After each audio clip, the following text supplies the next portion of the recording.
उपस्थित धर्मनिष्ठ बंधुओं, माताओं एवं बहनों, आप लोग लगातार श्रवण कर रहे हैं वीतराग श्रवण भगवान महावीर की अमृतमय वाणी श्री आचारांग सूत्र के सूत्रों के माध्यम से।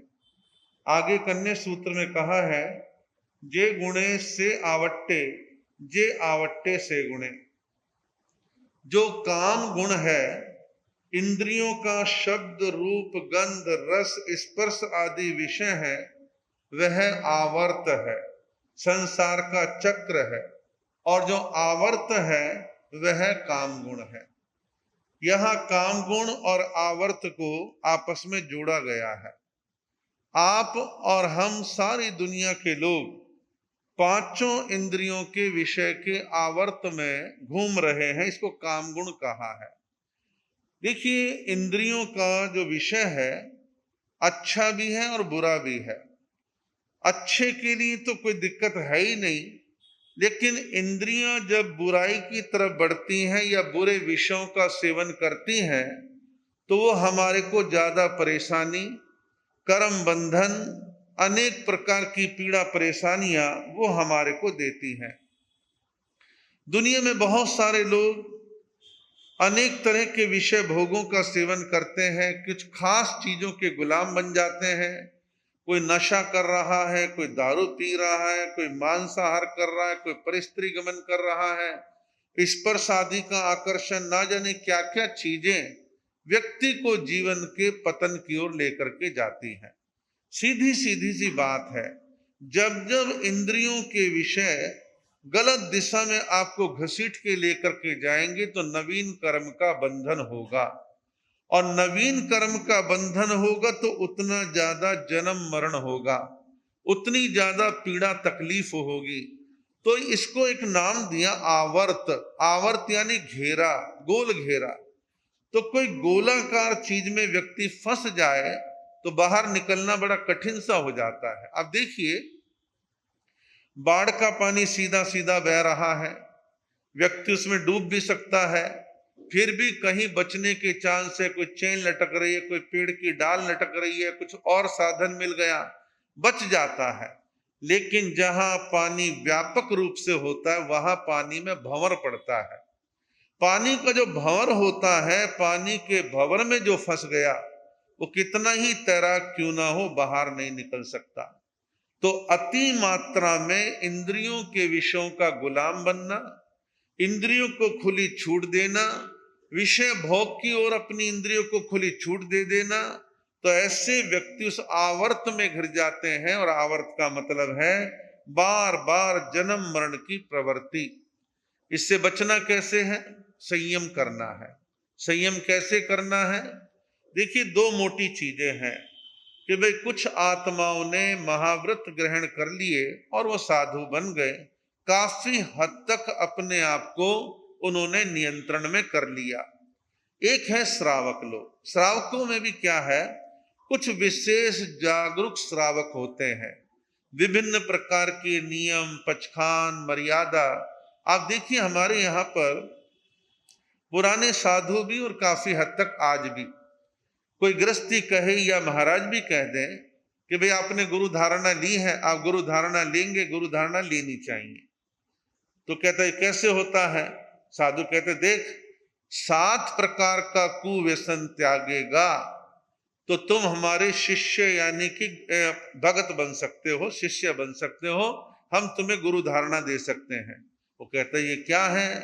वो कहते भाई देख, जुआ, चोरी, शराब, शिकार, मांसाहार, परिस्त्री गमन, वेश्या गमन आदि ये 7 बुराइयों का तुझे जिंदगी भर के लिए त्याग करना होगा। तो कितनी बड़ी एक मर्यादा बंध गई। कुछ लोग श्रावक के 12 अणुव्रत तो नहीं लेते, फिर भी बहुत सारी मर्यादाएं स्वीकार कर लेते हैं। कुछ लोग अणुव्रत स्वीकार तो करते हैं, तब स्वीकार करते हैं जब शरीर की बैटरी काफी डाउन हो गई, शरीर बहुत ढल गया, अब पोते पोतियां हो गए, फिर कहते जी इतना सोना नहीं रखूं, इतना चांदी नहीं रखूं, इतना बैंक बैलेंस नहीं रखूं, ये आदि आदि अनेक तरह की बातें।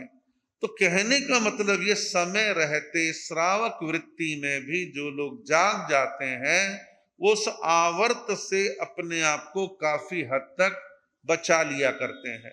तो नियम प्रत्याख्यान लेने की भावना धीरे धीरे डेवलप होती है, और जितना ज्ञान, जितनी समझ, जितना स्वाध्याय, जितना चिंतन और आध्यात्मिक प्रवचन जितना जितना सुनते हैं, जीवन में स्लोली स्लोली सुधार की प्रक्रिया चलती रहती है। तो यहाँ आवर्त से बचने के लिए हमारे को संयम की दिशा में आगे बढ़ना है। अगले सूत्र में कहा है आतुरा परितावेंति। आतुरा परितावेंति इसका अर्थ अभिप्राय है विषयातर मनुष्य ही दूसरे प्राणियों को परिताप देते हैं। जो विषयों के लिए आतुर है वो दूसरे प्राणियों को कष्ट देते हैं, परिताप देते हैं, पीड़ा पहुंचाते हैं। आज से कोई 3-4 साल पहले मैंने किसी मैगजीन में वो फोटो भी देखा था, वर्णन भी पढ़ा था। रूस का तानाशाह क्रूर शासक पुतिन, मैं क्रूर भी कह रहा हूं, तानाशाह भी कह रहा हूं, वो अपने सौंदर्य और जवानी को बनाए रखने के लिए हिरन को मारा जाता था, उसका खून इकट्ठा करा जाता था, टब में भरा जाता था, पानी और खून मिलाकर के कई घंटे उसमें पड़ा रहता था। मेरी काया सुंदर रहेगी, मैं जवान रहूंगा, ऐसे से भ्रम लोग बाग अपने जीवन में पाल लेते हैं। बस एक ही कामना है, विषय की कामना है, मैं सुंदर लगूं, मैं अच्छा लगूं, मेरी जवानी बरकरार रहे। तो विषयातर मनुष्य दूसरों को पीड़ा पहुंचाने में कोई संकोच नहीं करते, कोई संकोच नहीं करते। आज आपके घरों में कुतर्क होने लग गया है। कुतर्क कह रहा हूं, आपके बच्चे या आपके आसपास के वातावरण के लोग आपके मनोबल को तोड़ने का काम करते हैं। क्या शाकाहार भी तो वनस्पति है, वहां भी तो जीव की हिंसा हो रही है। एक इंद्रिय जीव की हिंसा और पंचेंद्रिय जीव की हिंसा।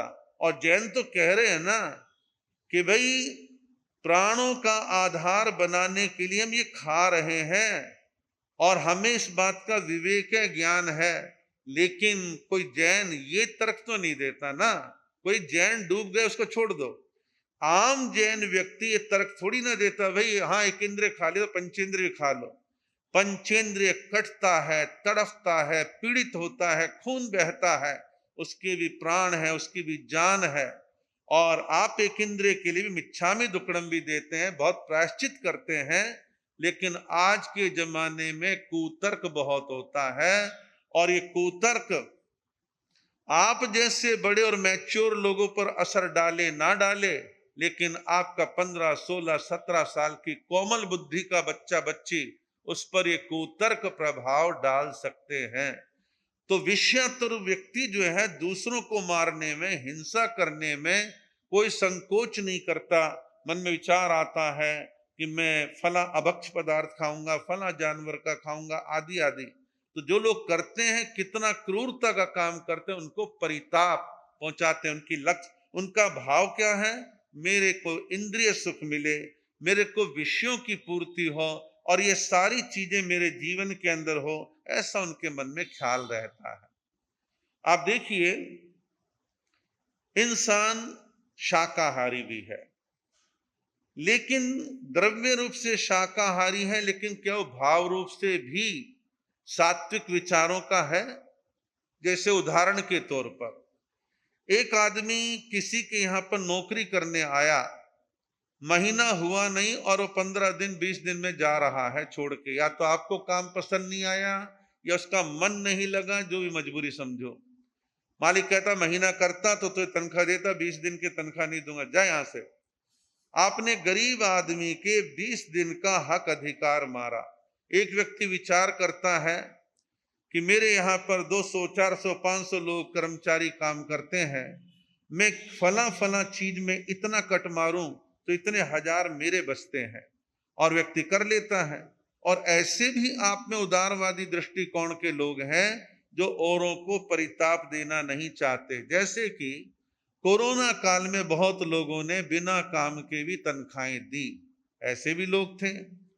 और आपके घर में एक ड्राइवर है, एक साफ सफाई करने वाली महिला है, किचन में काम करने वाले, उनके लिए आप एक्स्ट्रा दया भाव भी रखते हैं। नहीं भाई हमारा स्टाफ है, इतना हमारे लिए काम करते हैं, हम इनको बदले में कुछ और एक्स्ट्रा तनख्वाह के अलावा भी देंगे।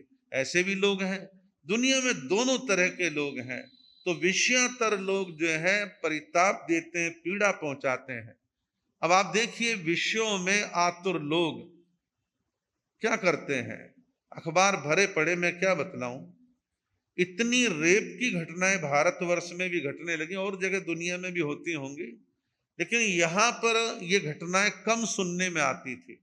तो विषयातर लोग जो है, विषयों में आतुर जो लोग हैं, वो बलात्कार करना हो, छेड़छाड़ करनी हो, किसी महिला किसी लड़की के शील सदाचार को बिगाड़ना हो, और दोनों तरफ से चल रहा है।